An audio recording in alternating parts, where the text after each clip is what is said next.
In this video, we're going to take a look at the credit memo and refund processing options available to you in SuccessWare 21. The credit memo and refunding process begins with the credit memo wizard that's been added to SuccessWare. The credit memo wizard automatically creates a credit memo with the same line items as the original invoice. It allows you to choose the general ledger accounts that will be affected by the processing of the credit. It allows you to return inventory part items and reverse employee pay base if necessary. And finally, it will walk you through the process of creating a customer refund if necessary.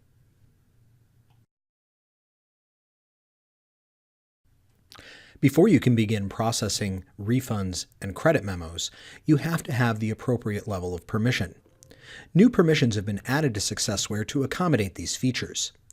To be sure that the user group that you are a member of has the right permissions, go to the main menu, Setup, and then User Manager.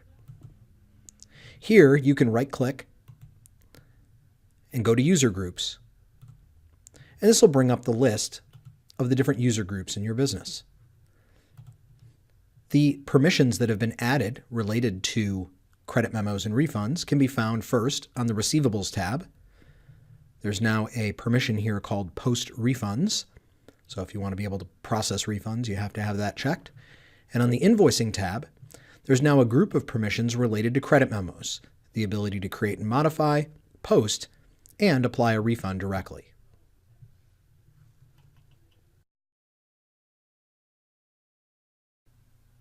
Let's take a look at an example of a customer who's paid us in full. We're going to process a credit memo and refund them what they've paid us. Again, I'm going to go to my Receivables Manager and search for my customer and open up his account. Now here's the invoice that we processed and the payment we've already received. I'm going to highlight the invoice, click Credit. It's going to open up our credit memo wizard. And again, in this example, I've got parts on the invoice. If I want to return those, I can do that as part of the process. I'm not going to do so in this example. We've already installed a setback thermostat. We're not going to go take it back out of the house. Click Next. And again, we're going to indicate here that the customer is dissatisfied with the work. I'll just keep it simple and say that they're not happy. And again, this is going to go ahead and create a negative invoice for us.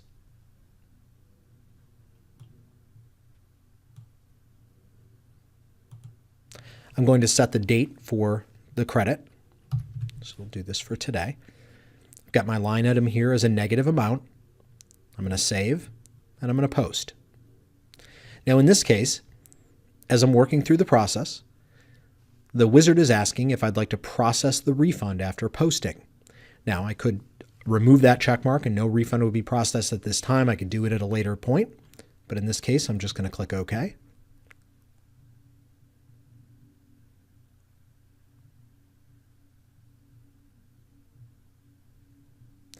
The credit memo has been posted. I'm not going to print it, so I'm going to click OK. And I'm brought immediately to a customer refund screen.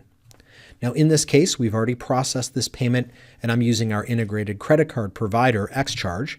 So in this case, I'm going to be processing a refund against this job in the amount of $423. I'm going to go ahead and post.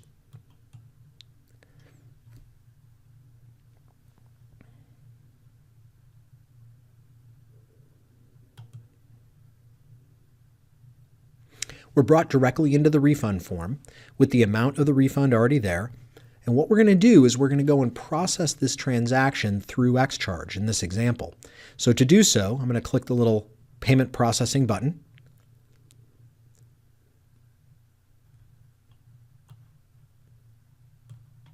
The form is brought up with the refund already selected as the type of transaction, and the amount is already there. So we're going to click Continue, and we're going to process now.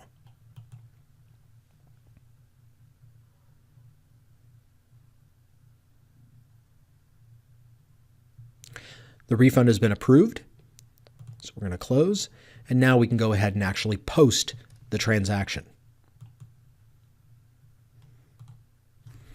And we see that the refund has now been applied against the credit memo, giving us a zero balance on the customer's account, but their credit card has been refunded.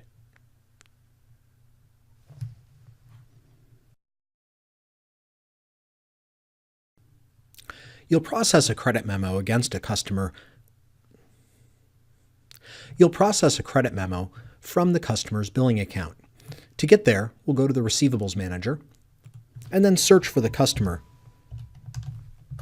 we're applying the credit against. I'm going to open Robert Moyer's account. We've got an invoice there for $748. Now, there's a couple of options I have available. First, I can open the invoice itself. And from here, I can click this little plus that appears after the invoice number, and I can create a new credit memo right from here.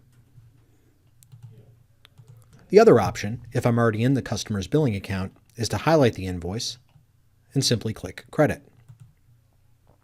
Now, as mentioned, there's two options available to you in generating the credit memo. You can create a blank credit memo. In this case, you'll manually fill in the line items and apply that against the job. Or you can basically take the invoice and create a negative copy of it. And that's what we're going to do in this example. I have a couple of choices.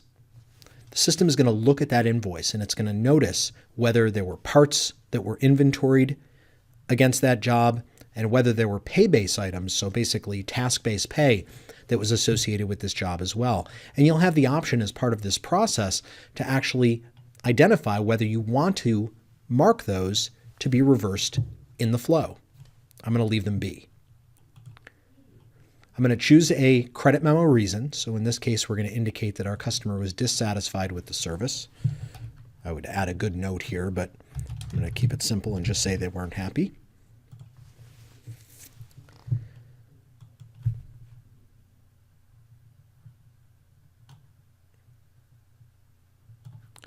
And a negative invoice is created for the job. So each of the items that we had on the previous invoice are here. And all I have to do is now put a date on my invoice, credit memo, save it, and post it. Now again, in this example, the customer had an outstanding balance on the invoice, so there's nothing to refund at this point. What we're going to do instead is we're going to credit the original job invoice. So we're going to allocate this credit against the original balance due so that they zero out. If the customer had already paid the bill, I would have the option at this point to process the refund as part of this workflow. We'll do that in a separate example. I'm going to click OK.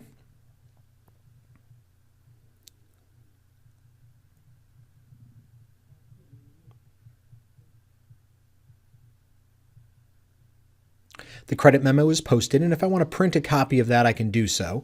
We can grab a quick look.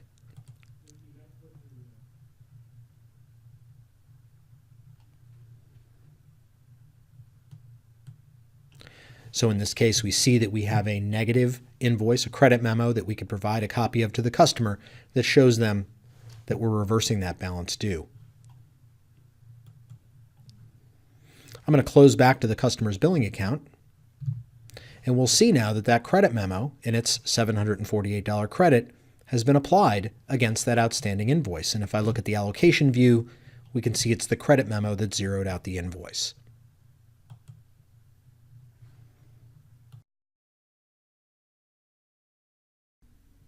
We've seen an example of processing a refund to a credit card, but in this example, I want to take a look at how we would process a check refund. I've worked through the credit memo process and I'm on the last step, and we have the check mark here that indicates that we're going to process the refund after posting. I'm going to go ahead and click OK. I've already posted.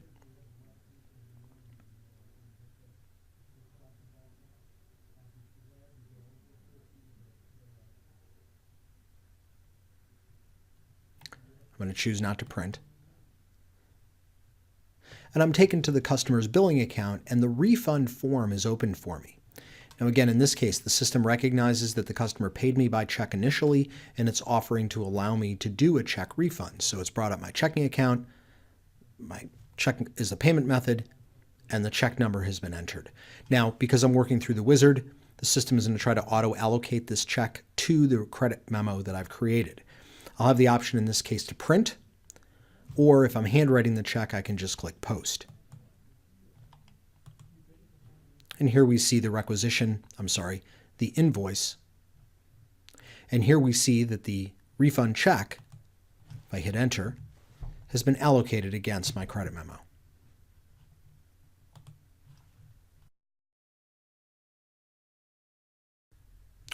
In situations where the invoice that you are processing a credit memo for included requisitioned parts, the Credit Memo Wizard will offer you the option of returning those parts. To do so, highlight the invoice again, create the credit memo. And in the Credit Memo Wizard, you'll have an option to return parts to inventory. And what this is going to do is on the credit memo, it's going to create negative part items to match the part items that were listed in the costing screens on the original invoice. So I'm going to work through this through the regular process.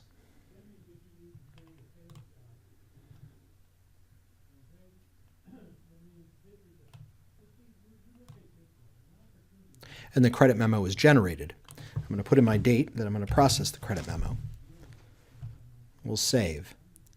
And if I go into the costing screen, I'm going to see that in this case, I have a blower nozzle, is there as a negative quantity item. I'm going to be able to go through the process the same as when I requisitioned, but in this case, the system is going to prompt me to return the item. So we're going to indicate that this is a return. The warehouse to which we're going to return the item, I'm going to send it back to my main warehouse. And as I would with a normal transaction, I'm going to post.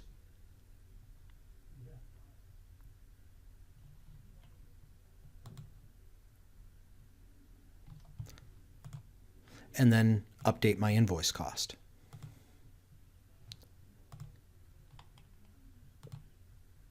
And now I can continue through the rest of my credit memo process.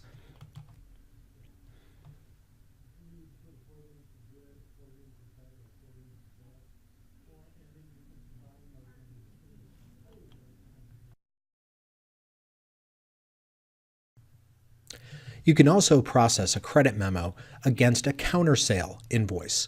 So a counter sale is an over-the-counter purchase. Maybe a customer comes in and buys a filter or some other part. Now there's two ways to do this, and it depends on the way that you process counter sales. If you're using a generic counter sale customer, you can simply search for and open that generic customer, right-click, and create a new counter sale credit memo. Now in this case, you'll have to manually build out the line items that were on the original credit memo itself. If you are processing credit memos, if you are processing counter sales directly against your customers, so basically using their account, I'm going to want to search for that customer.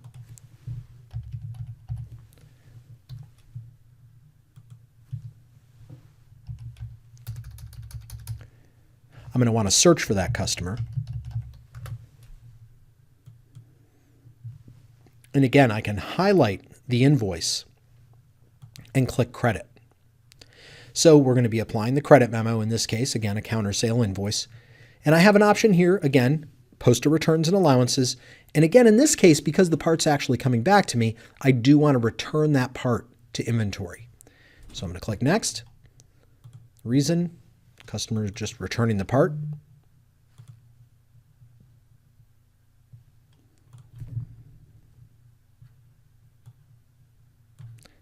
And the invoice is created. I'm going to date it, save it, and post. Now again, in this case, we're going to be returning the one part, and we're going to process a refund. The customer paid us with a check, so we're going to write a check to them to return the money.